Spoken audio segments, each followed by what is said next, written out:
సాంఘిక సంక్షేమ శాఖ మంత్రిగా డోలా బాల వీరాంజనేయ స్వామి బాధ్యతలు చేపట్టారు. ముందుగా సచివాలయంలో ప్రత్యేక పూజలు చేశారు. వేద పండితులు ఆశీర్వచనాలు అందించారు. ఆ తర్వాత సచివాలయం 3వ బ్లాక్లో సాంఘిక సంక్షేమ సచివాలయాలు వాలంటీర్ల శాఖ మంత్రిగా బాధ్యతలు స్వీకరించారు.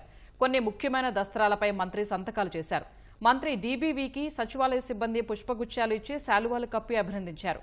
సింగరాయకొండ అంబేద్కర్ గురుకులంలో గత ప్రభుత్వంలో రద్దు చేసిన సీట్లను పునరుద్దరిస్తూ సంతకం చేసినట్లు మంత్రి తెలిపారు.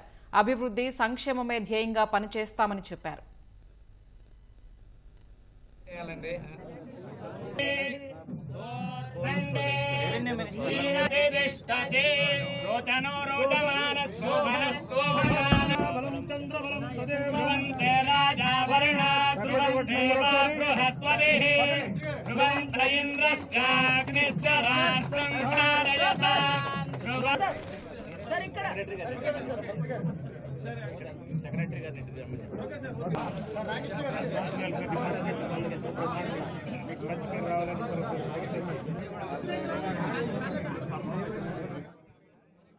సాంఘిక సంక్షేమ శాఖ మరియు డిజేబుల్డ్ గ్రామ వార్డు సచివాలయ శాఖ మంత్రులుగా బాధ్యతలు తీసుకువచ్చుకోవడం చాలా సంతోషంగా ఉంది.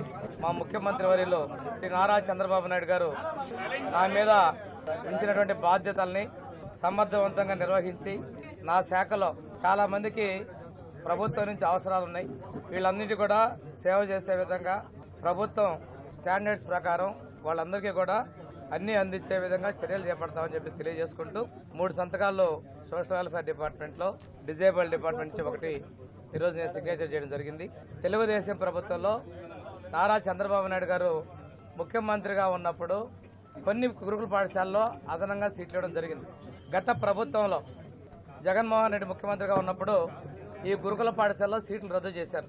ఇది రాష్ట్ర వ్యాప్తంగా సుమారు 1600 వరకు ఉన్నాయి. మన అధికారుల దగ్గర కూడా ఇంకా స్టాటిస్టిక్స్ కలెక్ట్ చేయాల్సిన అవసరం ఉంది. మా నియోజకవర్గంలోని సింగరాయకొండ డాక్టర్ బిఆర్ అంబేద్కర్ గురుకుల పాఠశాలలో 2020లో బైపీసీలో 40, ఎంపీసీలో 40, 80 సీట్లు రద్దు చేశారు. తిరిగి ఆ సీట్లను పునరుద్ధరిస్తూ ఈరోజు సంతకం పెట్టడం జరిగింది. ప్రకాశం చంద్ర బాపట్ల జిల్లా పర్చూరు నియోజకవర్గంలోని నాగులపాలెం గురుకుల పాఠశాలలో పైలట్ ప్రాజెక్టు కింద విద్యార్థినులకి సోలార్ ప్రాజెక్టు ద్వారా వేడి నీళ్లు హాట్ వాటర్ అందించే విధంగా పైలట్ ప్రాజెక్టుని చేపడుతూ 15 లక్షల రూపాయలతోటి ప్రాజెక్టుని మంజూరు చేయడం జరిగింది. అదేవిధంగా నాగులపాలెంలోనే 9 లక్షల రూపాయలతోటి పాఠశాలకు సరఫరా చేసే కూరగాయలు, పండ్లు, గుడ్లు సామాగ్రిని భద్రపరచుకోవడం కోసం ప్రత్యేకంగా కోల్డ్ స్టోరేజ్ రూమ్ను ఒకటి డిజైన్ చేయడం, ఇది కూడా పైలట్ ప్రాజెక్టు కింద 9 లక్షల రూపాయలతోటి పర్చూరు నియోజకవర్గంలోని నాగులపాలెంలో మంజూరు చేయడం జరిగింది. ఎస్సీ విద్యార్థులకి 131.82 కోట్ల రూపాయలని గత ప్రభుత్వంలో బకాయిలు పెట్టడం జరిగింది. వీటన్నిటిని కూడా చెల్లించాల్సినటువంటి పరిస్థితులు ఉన్నాయి. గతంలో పేర్లు మార్చి ఈరోజు మళ్ళీ తిరిగి ఎన్టీఆర్ విద్యానిధి పథకం కింద 199 కోట్ల రూపాయల బకాయిలు ఉన్నాయి. అంబేద్కర్ విదేశీ విద్యా పథకం కింద 5.69 కోట్ల రూపాయలు చెల్లించాల్సినటువంటి బకాయిలు ఉన్నాయనే విషయం కూడా మీకు తెలియజేస్తున్నాను. ఇవన్నీ క్లియర్ చేస్తూ ప్రజలకు సంక్షేమాన్ని, అభివృద్ధిని అందించే విధంగా మేము ముందడుగు వేస్తామని చెప్పి తెలియజేసుకుంటూ